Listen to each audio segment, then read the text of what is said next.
Water. What a precious, precious commodity that we often take for granted. For the first couple of days after getting back from Japan from the boat, I was just automatically doing that with the tap, like lifting it up and, turning it off really quickly, like just putting 1 or 2 drops of water on my toothbrush. Limited water washing my face. Of course, showers were, a total luxury, and you're just dribbling the water on yourself. I do understand the value of water a lot of the time, like going out to the cliff cabin, I don't have access to water out there, so I have to carry my water in and use it sparingly. I do enjoy having those times to remind myself of how important water is, how precious it is, and how easy it is to take it for granted.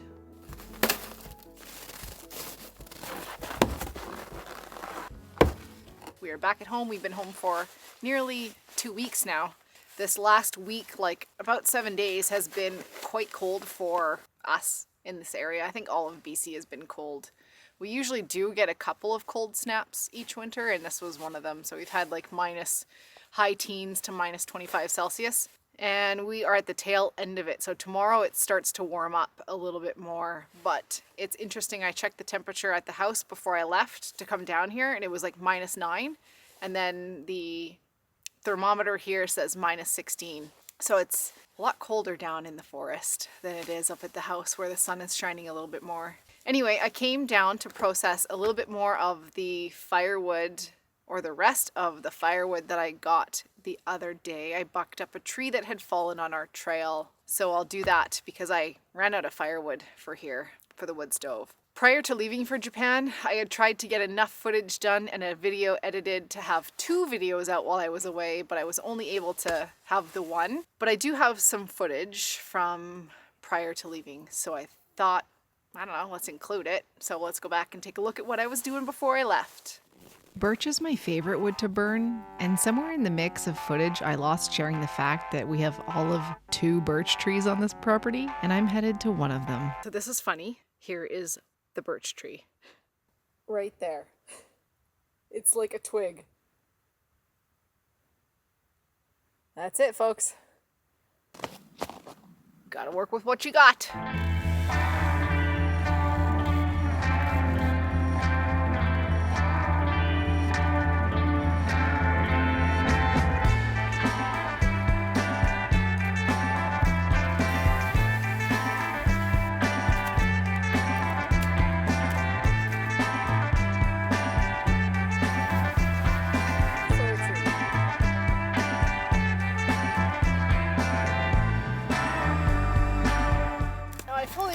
That this might not really even be usable, but I really don't have anything, so I thought I would try it.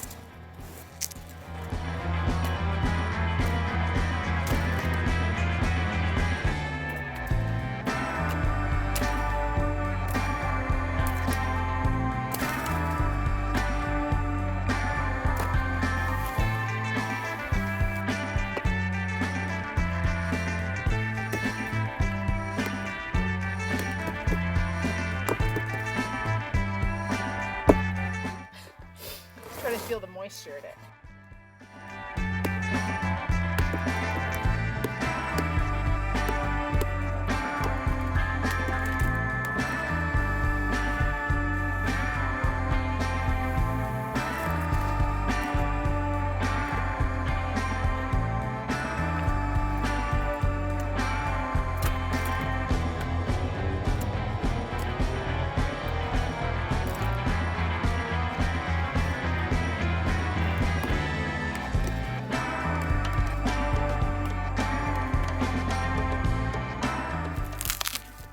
We at least get some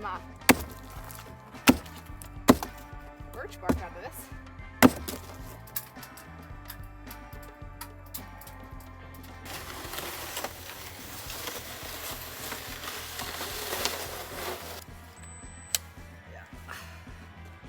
Yeah, it's frozen.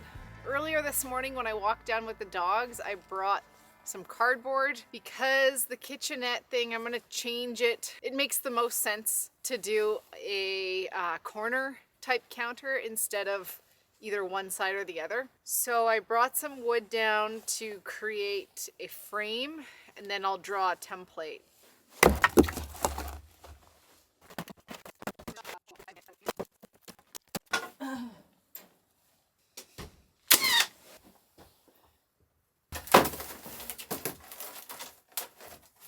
Cardboard doesn't quite fit, but it'll give me a rough estimate.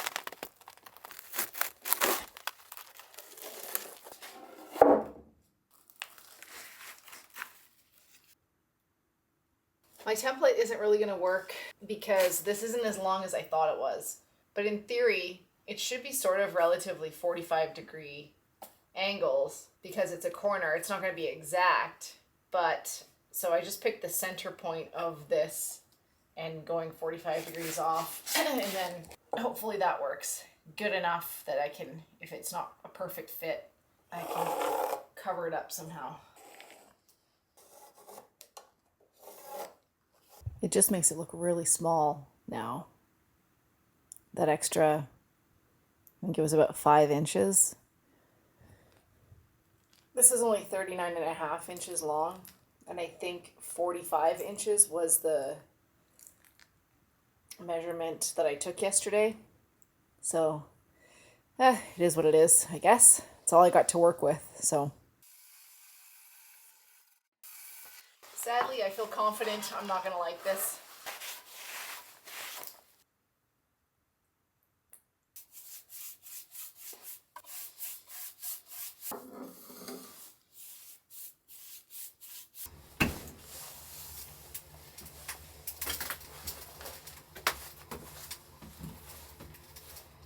The main reason is not because I care as much about the counter space, it's that I care about the space under the counter. I was going to build a cabinet with drawers for storage of things, so I'll see. I'm going to cut this tree. It's in the middle of the trail, and I looked at it and I was like, ah, it's just some kind of pine tree. And then it got me thinking and looking more at the needles, and it's not a pine tree. It looks like it's a fir tree. So there's this whole species of fir on this property that I had no idea was fir. I thought this whole time it was pine. And that just reminds me how little I know about a lot of things. So this is what's called a Pacific silver fir. There's actually another one that I had seen just around the corner here, and it had fallen over. Same thing. I was like, oh, it's a useless pine tree. But it's like a really nice big Pacific silver fir. So I'm gonna get rid of it off the trail, try to salvage some stuff for milling, potentially if I can, if we can move it off the trail, if it's not too heavy. And then whatever smaller bits I will use for firewood for the fort.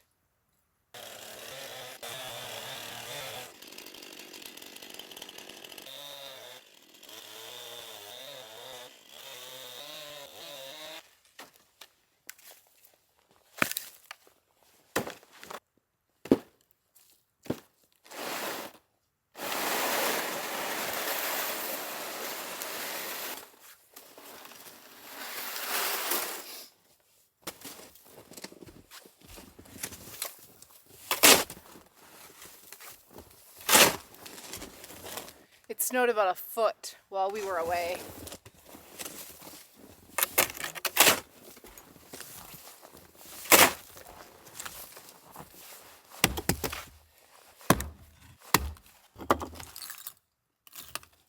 Damn it.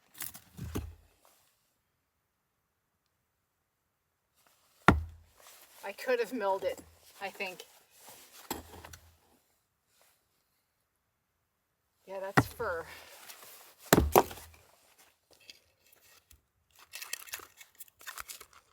It's nice grain.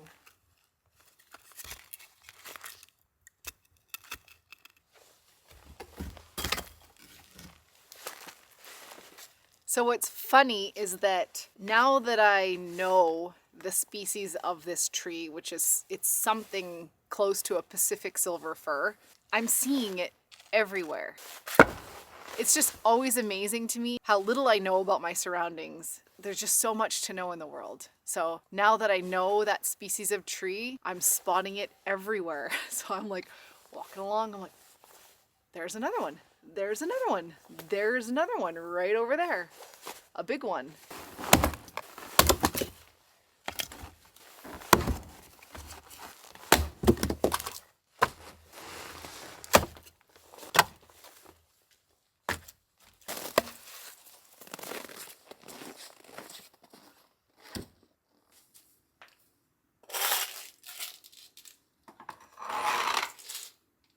Good day.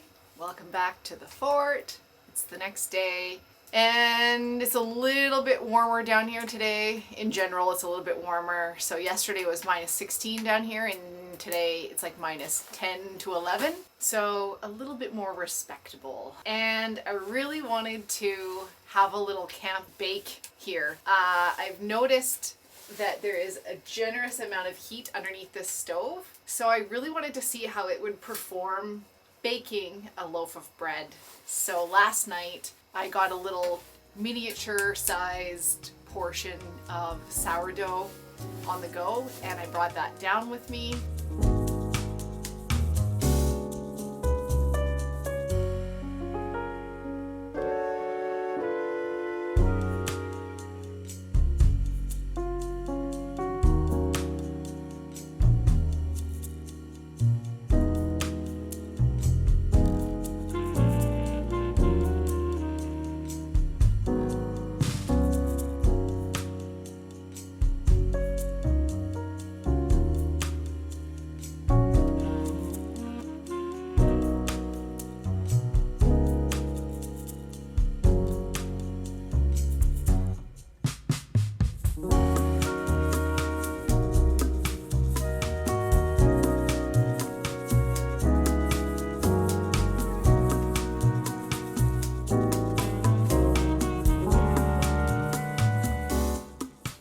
Truthfully, I think it would do really well if I had a little like a Dutch oven. So I looked online and I found one that will fit in here, slide it in here.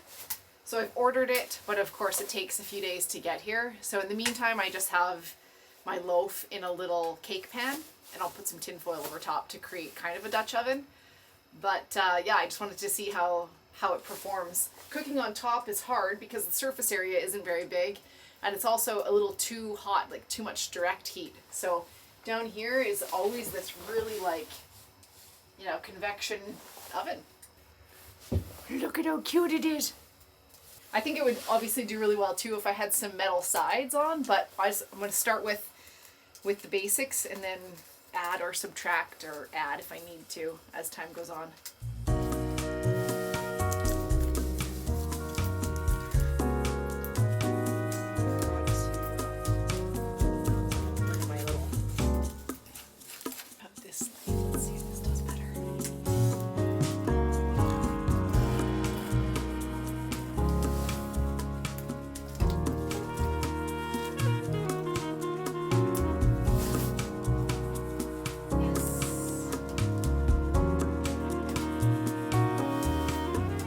Now normally I would heat up my Dutch oven first in the oven and then put the bread in the hot Dutch oven and close the lid and that creates steam.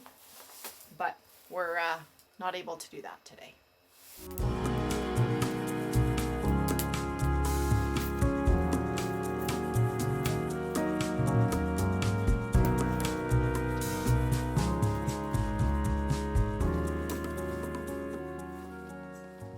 While our little loaf of sourdough is in the oven, I think we're going to need a little something to accompany our loaf of bread.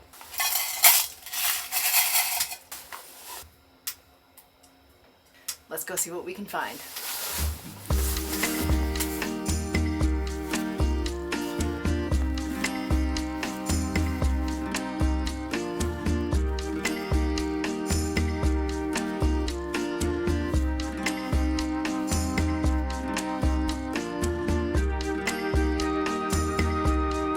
Definitely seeing some footprints. I think I'm onto something.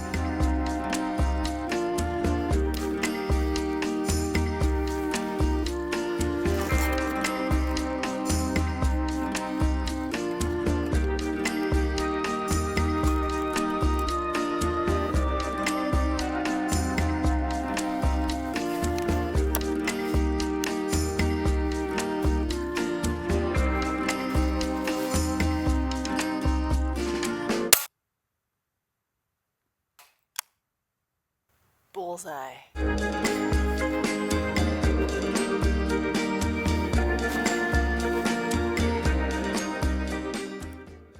Perfect shot if I do say so myself. Aim small, shoot big. Let's go cook some lunch.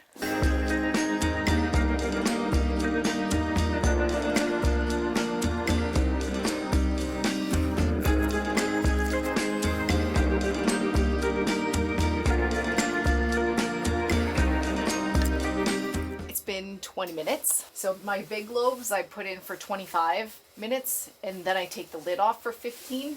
Let's see what this looks like. Oh yeah.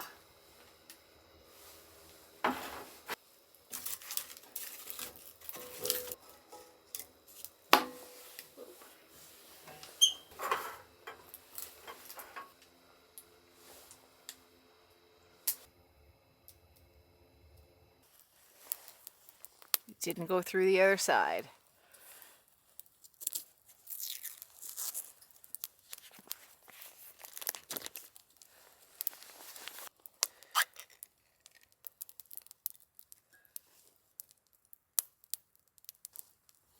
Blood's coming out now. Still warm.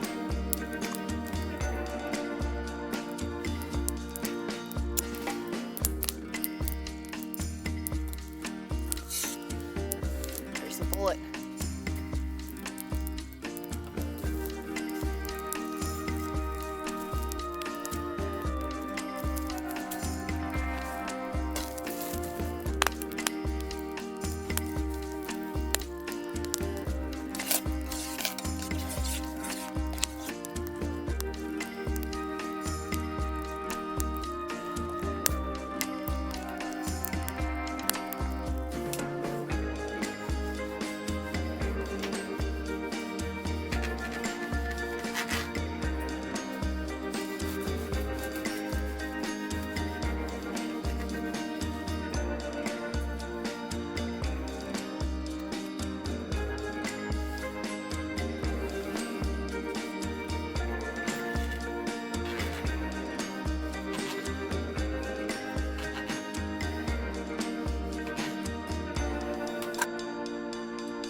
Well, a delicious lunch. The bread could have cooked, I think, a little bit longer or hotter anyway, but it's still cooked. It's just a little bit gummy, but I'm excited to try when I get my little cast iron Dutch oven.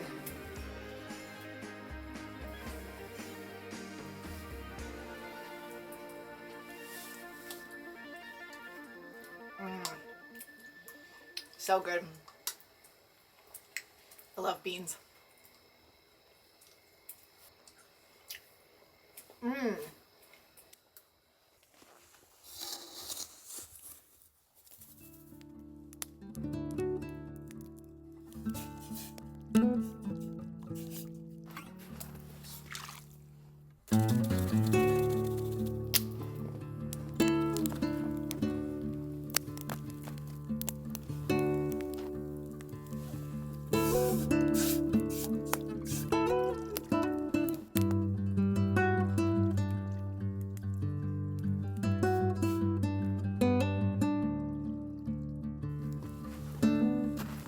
Dish is done.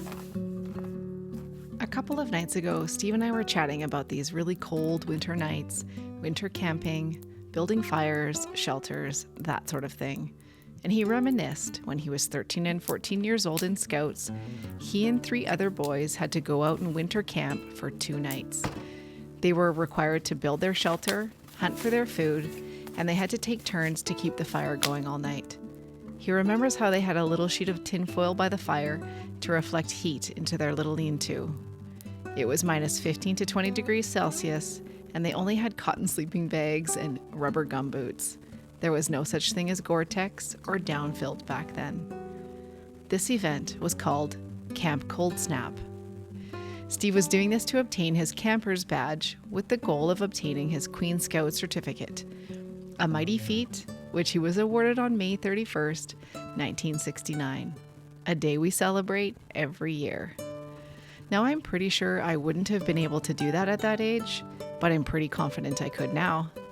But practicing a few more survival skills is definitely on my list to do this year. Thank you so much for watching, and I'll see you guys in the next one. Bye.